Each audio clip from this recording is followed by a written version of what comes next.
Hello guys, അപ്പോൾ ഇന്നത്തെ review എന്ന് പറയുന്നത് ജവാൻ എന്ന മൂവിയുടെ ജപ്പാൻ എഡിഷനാണ്.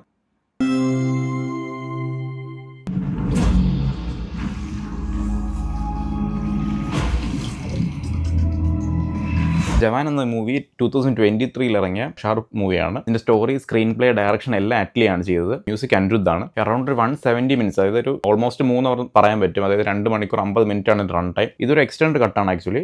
നെറ്റ്ഫ്ലിക്സ് എന്ന് പറഞ്ഞ പ്ലാറ്റ്ഫോമിലും എക്സ്റ്റൻഡ് കട്ട് തന്നെയാണ് വന്നത്. തിയേറ്ററിക്കൽ വെർഷൻ വന്നപ്പോൾ കുറച്ചൊരു ട്രിംഡ് ആയിട്ട് വെർഷനാണ് വന്നത്. ഒരുപാട് ഫിലിം ഫെയർ അവാർഡ്സും നാഷണൽ അവാർഡൊക്കെ വിൻ ചെയ്തതാണ്. നാഷണൽ അവാർഡ് ബെസ്റ്റ് ആക്ടറാണ് കിട്ടിയത്. ഒരു നോർമൽ കൊമേഴ്ഷ്യൽ ഫിലിം മാത്രമാണ്. അപ്പോൾ എനിക്ക് national award for best actor എന്നൊക്കെ പറയാൻ മാത്രം ഉണ്ടോ എന്ന് എനിക്ക് തോന്നിയിട്ടില്ല. പക്ഷേ ഒരു അത്യാവശ്യം എൻജോയബിൾ ആയിട്ടൊരു മൂവി തന്നെയാണ്. കാരണം ഒരുപാട് തമിഴ് ഫിലിംസ് ഫോളോ ചെയ്യുന്ന ഒരാളാണെന്നുണ്ടെങ്കിൽ നിങ്ങൾക്ക് ഒരിക്കലും ഒരു ഫ്രഷ്നെസ് തരാൻ പറ്റുന്ന ഒരു സ്ക്രീൻ പ്ലേ അല്ല ഇത്. കാരണം നമ്മൾ പല രീതിയിലും കണ്ടിട്ടുള്ള സീൻസ് ഒക്കെ തന്നെയാണ് വന്നിട്ടുള്ളത്. പക്ഷേ ഒരു എൻജോയബിൾ ആയിട്ടുള്ള ഫ്ലിക്കാണ്.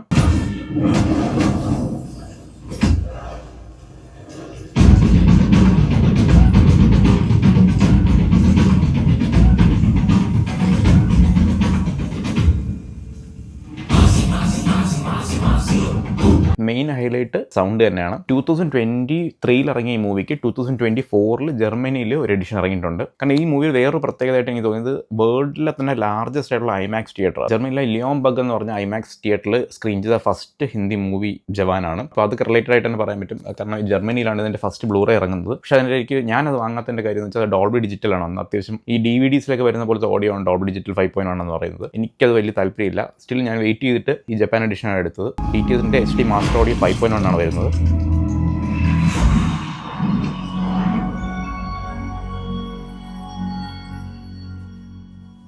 തിയേറ്ററിക്കൽ എഡിഷനായിട്ട് കമ്പയർ ചെയ്യുമ്പോൾ ഇതിൽ എക്സ്റ്റൻഡ് ആയിട്ട് വരുന്നത് അറൗണ്ട് ഒരു 10 മിനിറ്റ് ആ റേഞ്ചാണ്. അത് ആക്ച്വലി ഒരു സോങ്സിൻ്റെ എക്സ്റ്റൻഷനും, അതായത് പല സോങ്സ്, അതായത് സിന്ദ ബന്ധ സോങ്, ചല്ലയ എന്ന് പറയുന്ന സോങ്, ഇതിൻ്റെ എല്ലാം തിയേറ്ററിൽ കാണിച്ചപ്പോൾ ഒരു ട്രിംഡ് വെർഷനും ഈ ബ്ലൂറേയിലേക്ക് വരുമ്പോൾ ആ യൂട്യൂബിൽ വരുന്ന അതേ ഫുൾ എഡിഷൻ തന്നെയാണ് ഈ മൂവിയിൽ വരുന്നത്. അതാണ് പിന്നെ ഒരു കിഡ്നാപ്പ് സീന്, 2 ഫൈറ്റ് സീൻസ്, ഇതിലൊക്കെ ചെറിയ എക്സ്റ്റൻഷൻസ് ഉണ്ട്.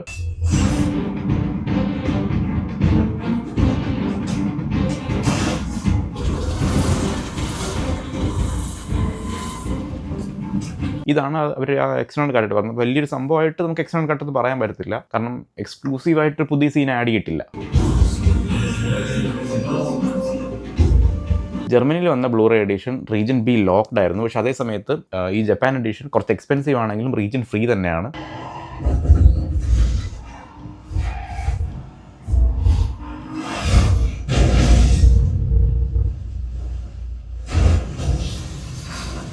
പിന്നെ വേറൊരു നെഗറ്റീവ് എന്ന് പറയുന്നത് സബ് ടൈറ്റിൽസ് ഇല്ല. ജപ്പാനീസ് സബ് ടൈറ്റിൽസ് മാത്രമേ ഉള്ളൂ. അപ്പോൾ നിങ്ങൾ ഹിന്ദി ഫോളോ ചെയ്യാത്ത ഒരാളാണ്, അല്ലെങ്കിൽ നല്ലപോലെ മനസ്സിലാകില്ല എന്നുണ്ടെങ്കിൽ കുറച്ച് സ്ട്രഗിൾ ചെയ്യാൻ ചാൻസ് ഉണ്ട്. ഞാനിത് പലവട്ടം കണ്ടിട്ടുള്ള മൂവി ആയതുകൊണ്ടാണ് പ്രിഫർ ചെയ്തത്. കാരണം എനിക്കും സബ് ടൈറ്റിൽസ് വേണം എന്ന് തന്നെയാണ്. പക്ഷേ ഇതിൽ അവൈലബിൾ അല്ല. ഇതിന് വേറെ സോഴ്സും ഇല്ല സബ് ടൈറ്റിൽസ് ഉള്ളത്. കാരണം ജർമ്മനിയിൽ വരുന്ന എഡിഷൻസിലും ജർമ്മൻ സബ് ടൈറ്റിൽസ് ആണ് വരുന്നത്.